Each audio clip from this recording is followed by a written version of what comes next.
Hi, I'm Bob Schrupp, physical therapist. I'm Brad Heineck, physical therapist. And together we are the most famous physical therapists on the internet.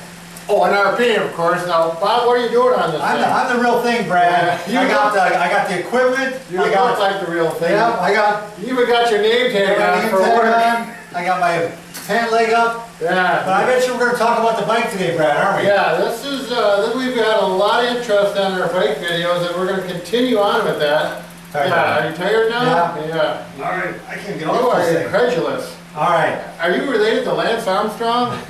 Let's not go there. Okay. All right, Brad, what's the topic today? The topic today is bicycling and 3 of the most important stretches you can do to help maintain or reduce risk for injuries on a bike. So let's get right at it. I'm going to jump on my bike. Obviously we're inside today. We got the bike on a trainer. It is a Cyclops trainer. We did do a video on this. We've had thousands of hits on that. People are liking that information. Just for those people on a Cyclops, I've had this a few years. One thing I've noticed is that over time, it gets easier to pedal with the same resistance. So I think the oil needs to be changed. I've got to talk to the people from Cyclops or my bike mechanic. I'm not sure about it, but other than that, it's working great. And I've had it about 8 years now. All right, I am riding with clipless pedals. We've got a video on that as well. That's been very popular. And so when you're riding along, and this is true for whether you've got a road bike where you're clipping in, or you've got a cross trainer, or you're just an entry-level bicycler and you got flat pedals where you just put your feet on there. These stretches are equally as important. A little more so on this, but we won't get into the details.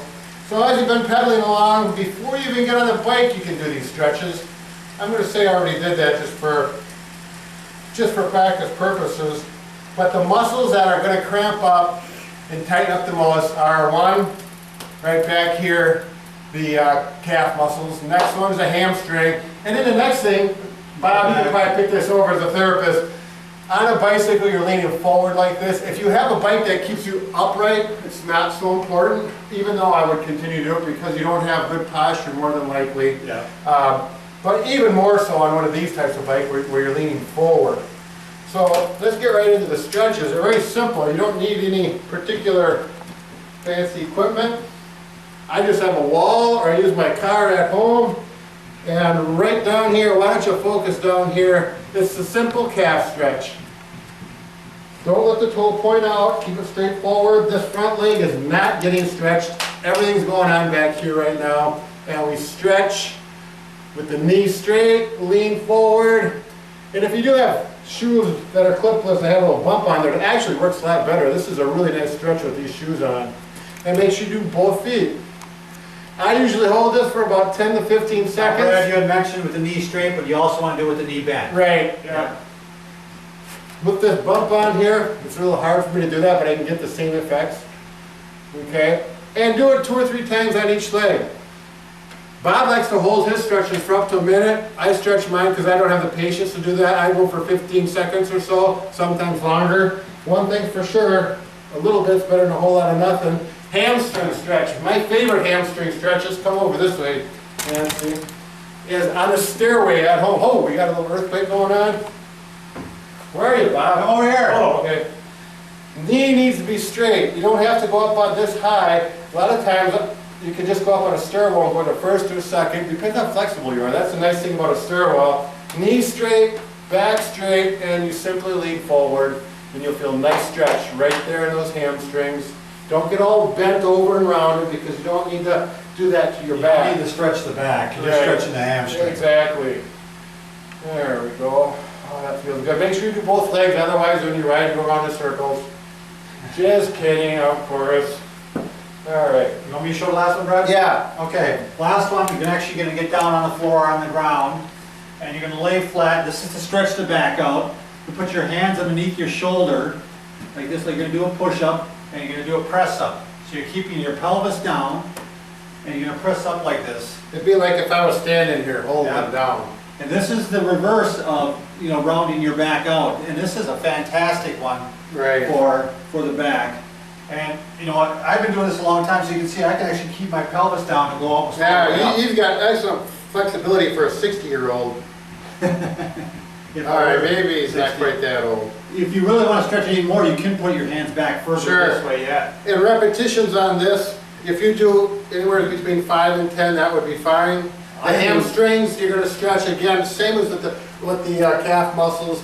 Couple, 3 times, hold it for 15 to 30 seconds or longer. And you can hold this too up here if Sure. you like, let it just stretch out. Little warning on this one, if you feel any unusual pain in the back, you shouldn't do it. Right. It should just feel like a normal stretch, or, Exactly. you know, on that. So just a little caution on that. Whole other issue. All right, now let's carry on here, Bob. All right, where are we going? Well, I think we're gonna take a trip to Houston. Oh, we're already in Houston. Houston, Minnesota, of course.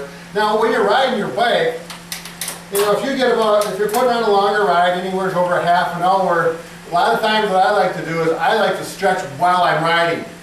2 of the stretches you can do on your bike, the other one's real difficult. But what I'll do is I'll just stand up, and boy, does that feel good on my back, and I'll just hang on one foot, and I'll stretch backwards when I got a nice straight stretch where it's safe. Out of Makes traffic, sense. of course. Makes And sense. stretch back. You don't get the same stretch. Now, actually, you can do the stretch that Bob said, standing up before you get on the bike. Sure, Why don't you demonstrate You that? can go like Bob? this, just put your hands on your low back, Yep, or on the upper butt really is what you're doing. Sure. And you're bending back like you this. got right about the belt line. And you can do that before you get on the bike as well. It's the pregnant lady stretch. Yeah, well, you see- you better believe it. Yeah. Not that you're gonna get pregnant while you're riding the bike, of course. Now, I'm gonna shift here a little bit. Then the other thing is focus right down here. If you have flat pedals, you cannot do this one. If you're clipped in, you wanna stretch out those calf muscles. When I'm coasting down the road, I'll just go like this, and I'll just let my weight hang on I there. bet you that really stretches. Oh, it works great. It's a wonderful way to stretch. And I've had cramps on my bike before where I've had to do this just to get them loosened up. Usually you're not gonna cramp on your bike unless you're riding over an hour, so it depends on your situation with cramping, but. So, now the hamstring is one that you really can't stretch it. I mean, you can kind of go like this with your knees straight, but I'm not really getting much of a stretch there. But you can do the calf and straighten out your back. Do you stretch your hands at all or not? Well, no, but you certainly can. I don't, You don't find it helpful or? well, no, I'm not that comfortable riding no-handed on this bike. Yeah. I can do it, but I've taken a couple spills on this, Bob, and it's a lot more fun riding upright than down on the ground. So I don't stretch my hands. The other thing nice that I have done with this bike, I do some competition. I'm not seriously competitive. You can tell by the bike. It's a nice bike, but you're not going to do any serious competition. I have 3 positions to keep my back feeling better. Actually 4. I can go down the drops. I usually don't. Here's the hoods. They call them the hoods. This is one position. If I'm riding here for more than 20 minutes, I'll go up here and I'll straighten myself out. Or I can go down to the aero bars. If I'm racing, and you know you can't use these in bicycle races, but you can in triathlons. And this is a nice place. If my hands are going numb, which they do a lot when I'm riding, anybody who rides bike a lot oftentimes get numbness in their fingers. And it's from putting your pressure on the palms on your bike. All I do is go into here within about 5 minutes or less. Numbness is tingling or gone. I go back to here. The problem is, you get numbness in your fingers, and this happened to me this morning riding. You can't feel the shifters or the brake. That gets a little dangerous.